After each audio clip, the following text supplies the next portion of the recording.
పరంగా మీరు ఏం చేస్తారు, మీరు ఎంత స్పేస్ సంపాదించున్నారు? ఇప్పుడు పోయిన ప్రభ మళ్ళీ తీసుకొచ్చే విధంగా ఏ పార్టీ ప్రయత్నాలు చేస్తుంది కదా. ఇప్పుడు గెలిపోవటం పెద్ద అందరికీ కామన్ అది. మా పార్టీ ఏం చేసిందో చెప్పాలి కదా. మా పార్టీకి మీ పార్టీ ఏం చేస్తుందో చెప్పండి. అదే అంటుంటా, ఆ పార్టీని విమర్శించక్కర్లేదు. మీ పార్టీ ఏం చేస్తుంది? ఇప్పుడు మీరు ఆల్రెడీ సంక్రాంతి నుంచి లాస్ట్ ఇయర్ సంక్రాంతి నుంచి ప్రజల్లో పూర్తిగా ఉంటా అన్నారు. వచ్చారు జగన్ గారు అప్పుడప్పుడు. నెక్స్ట్ ఇయర్ అన్నా ఉండబోతున్నారా? ఇందాక నేను చెప్పాను, రవికిరణ్ గారు చెప్పినట్టుగా 26 అనేది అన్ని పార్టీలకి కీలకం, ఎందుకంటే మిడిల్ కాబట్టి, ఎన్నికలకి మళ్ళీ ఊపందుకోవాలి కాబట్టి. కాదు నేను అడగట్లేదు, మీరు ఏం చేస్తారో చెప్పండి. మీరు ఎంత స్పేస్ సంపాదించారు, ఇంకా స్పేస్ సంపాదించాలంటే ఏం చేయాలి? మాట్లాడటం కాదు, ఇప్పుడు మళ్ళీ మధ్యలో కాదు మీరు అలాగే చిన్నప్పటి గారు మీరు అలా తీసుకోవద్దు. ఇప్పుడు మధ్యలో వచ్చారు కాబట్టి మీరు ఈ పాయింట్ మీద మాట్లాడండి. మళ్ళీ వాళ్ళకి కాదు, ముందు మీరు చెప్పండి, తర్వాత మళ్ళీ నెక్స్ట్ టైంలో అప్పుడు కౌంటర్ తీసుకుందరు. కానీ వాళ్ళు ఏం చేశారు చెప్పారు, మీరు ఏం చేస్తారు మీరు చెప్పండి. చెప్పండి.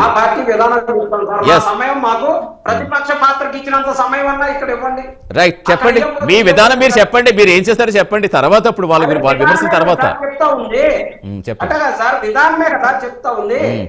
రైతుకి ఏ రకంగా వెన్నుపోటు పొడిచారు, ఈ రాష్ట్రానికి ఏ రకంగా వెన్నుపోటు పొడిచారు, అయ్యే కదా చెప్తా ఉంది నేను. సార్ చెప్తా ఉన్నారు కదా, రైతులకి అంత చేసాం ఇంత చేసామని. ఒకసారి చిత్తూరు మామిడి రైతుల కాడికి వెళ్ళి చూడండి, మట్టి కొట్టుకొని పోయారు. ఒంగోలు వెళ్ళి చూడండి సార్, అక్కడ పొగాకు రైతు పొట్ట కొట్టారు సార్. గుంటూరు వెళ్ళి మిర్చి రైతు కంట్లో కారం కొట్టారు సార్. వీళ్ళు చేసినటువంటి టమాటా రైతుని, ఉల్లిపాయ రైతుని, అంత రాష్ట్రం మొత్తం కూడా, రైతాంగం అంతా కూడా వెన్నుపోటుతోటి జరిగినటువంటి బాధని చెప్పుకోలేక బయటకు వస్తే ఇదిగో రోడ్ల మీద నడిపించేటటువంటి పరిస్థితి. రెడ్ బుక్ రాజ్యాంగం తప్పితే వీరు చేసింది ఏమీ లేదు. ఈ రాష్ట్రానికి చేసింది శూన్యం. జగన్మోహన్ రెడ్డి గారి పరిపాలనలో ఒక్కసారి ప్రభుత్వ ఉద్యోగాలు 1,32,000 సచివాలయ ఎంప్లాయీస్ కానీ, లేకపోతే ప్రభుత్వానికి సంబంధించినటువంటి మొత్తం 3,42,000 ప్రభుత్వ ఉద్యోగాలు ఇచ్చినటువంటిది చంద్రబాబు నాయుడు గారు 14 సంవత్సరాలు ముఖ్యమంత్రిగా ఉన్నప్పుడు కూడా ఇవ్వలేనటువంటిది జగన్మోహన్ రెడ్డి గారు ఇచ్చారు. చంద్రబాబు నాయుడు గారు ముఖ్యమంత్రిగా ఉన్నప్పుడే డిఎస్సీ రిలీజ్ చేయడం జరిగింది, ఉద్యోగాలు భర్తీ చేయడం జరిగింది. మద్యం మాఫియా, గంజాయి మాఫియా తప్పితే ఈ రోజు ఆ మాఫియాలన్నీ మన చిన్నప్పటి గారు, ఆ మాఫియాలన్నీ మనం చేసిన 2019-2024 మధ్య ఆ మాఫియాలన్నీ మీరు నడిపించినాయి.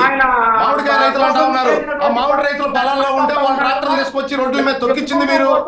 పొగాకు రైతులు నష్టపోతా ఉన్నారని చెప్పి దాని పేరుతో కళ్ళ రామం ఒకటి ఆడి అక్కడ ఉన్న పొగాకు పెళ్లి మొత్తం తొక్కి నాశనం చేసింది మీరు. గుంటూరు వచ్చాం మిర్చి యాడ్లో ఉన్న మిర్చి బస్తాలు ఎత్తకపోయింది మీ పార్టీ కార్యకర్తలు.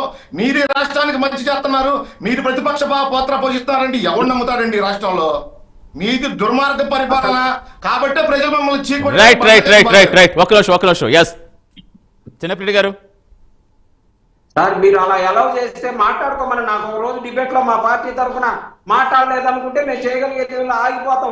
అలా కాదండి, ఇప్పుడు మీకే ఎక్కువ సమయం వేస్తుంటా అప్పటి నుంచి మాట్లాడతారు చిన్నప్పటి గారు. కాదు, వచ్చిన ప్రతిసారి మీరు వాళ్ళకి ఇస్తారు వీళ్ళకి ఇస్తారు అంటాం కాదు, వాళ్ళు ప్రతిసారి మీకు వెంటనే ఇస్తారు. ఇంకా కార్తీక్ వాయిస్ తీసుకోలేదు. మీరు ఇస్తున్నారని నేను అంటలా, వాళ్ళు ఎంతవరకు ఇన్వాల్వ్ అవ్వాలి, అవతల మాట్లాడేటప్పుడు మేము ఆగుతున్నాం కదా, ఆగమని చెప్తున్నా. మీరు స్వార్థంగా అర్థమైంది. అంటే ఇక్కడ మాట్లాడేది ఏంటంటే ఇప్పుడు వాళ్ళు కౌంటర్ ఇచ్చే విధంగా కాదు, నిజంగా రైతు సమస్యలు చేసిన మీరు ఎంతవరకు సక్సెస్ అయ్యారో చెప్పండి. పోరాడామని చెప్తున్నారు, పోరాటానికి దిగొచ్చారా, నిజంగా వాళ్ళు కష్టపడుతున్నారు, ఇబ్బంది పడుతున్నారా? ఆంధ్రప్రదేశ్ లో కనకదుర్గమ్మ టెంపుల్ కి 3 కోట్ల రూపాయల కరెంటు బిల్లులు పెండింగ్ ఉన్నాయని, కొండ మీద ఉన్నటువంటి గుడికి కరెంటు బిల్లులు కట్టలేదని కట్ చేశారే. ఈ ప్రభుత్వానికి ఈ హిందువుల పట్ల, ఈ హిందూ సమాజం పట్ల ఉన్నటువంటి గౌరవం ఏందో అర్థమవుతుందా సార్? ఇది అమ్మవారికి వెన్నుపోటు వచ్చింది కాదా? అసలు వెన్నుపోటు లేనటువంటి మాట ఏందో చెప్పండి. వీళ్ళు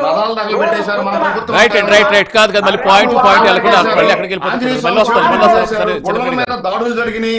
మన ప్రభుత్వంలో జరిగిన దుర్మార్గాలన్నీ కూటమి ప్రభుత్వానికి అంటకట్టాలని కూడా చిన్నరెడ్డి గారు తెలివితేటలు కనపడతా ఉన్నాయి. మీరు ఏం చేశారో మీ గురించి చెప్పమంటే అజయ్ గారు చిన్నప్పటి గారు కార్తీక వాయిస్ తీసుకున్నాక కార్తీక తీసుకుని సరే అయితే మీరు 2 పాయింట్లు మీరు చెప్పండి. సరే ఇప్పుడు మీరు కౌన్సిల్ ఎవరెత్తారు? ఒక్క నిమిషం అజయ్ గారు ఒక్క నిమిషం. సరే కాదు సరే ఒక కౌన్సిల్ ఎవరెత్తారు? ఇంకో 2 ఏంటి అడగండి స్పీడ్ గా. అడుగుతారు రవికిరణ్ అడుగుదాం. ఫోన్లో మీరు చెప్పండి ఒక్క నిమిషం. అజయ్ గారు మాట్లాడితే వెళ్ళిపోతే మనకి పాయింట్ వెళ్ళదు. మనకి ఏమొచ్చింది, ఏమి రావాలి, ఇంకా ఏం చెయ్యాలి, అది ఏ పార్టీ అని. ఒక్క నిమిషం అజయ్ గారు. చిన్నప్పటి గారు 2 పాయింట్లు అడగండి. చిన్నప్పటి గారు 2 పాయింట్స్ అడగండి. చెప్పండి. విజయవాడకి సంబంధించి 3 కోట్ల రూపాయలు కట్టకపోతే ఇక్కడ కట్టేశారా? చెప్పారు అది. నెక్స్ట్ చెప్పండి. గుడికి అలాగే అక్కడ విజయవాడలో వైజాగ్ లో 18 కోట్ల రూపాయల వాళ్ళ కరెంటు బిల్లులు కట్టుంటే వాళ్ళు మనవాళ్ళు కాబట్టి వాళ్ళ కాలేజీలు కట్టకపోయినా సరే అక్కడ మాత్రం కట్ చేయరు. వాళ్ళకి దేవుడు కన్నా కూడా వాళ్ళకి వాళ్ళే తన వాళ్ళే మన వాళ్ళే ముఖ్యం వాళ్ళకి. ఇలాంటి పరిపాలన చూసాం సార్ ఇప్పుడు మనం. అలాగే అమరావతికి సంబంధించి అభివృద్ధితో పరుగులు పెడతా ఉందన్నారు కదా, అమరావతి రైతులకు కూడా వెన్నుపోటు పొడిచినటువంటి ప్రభుత్వం.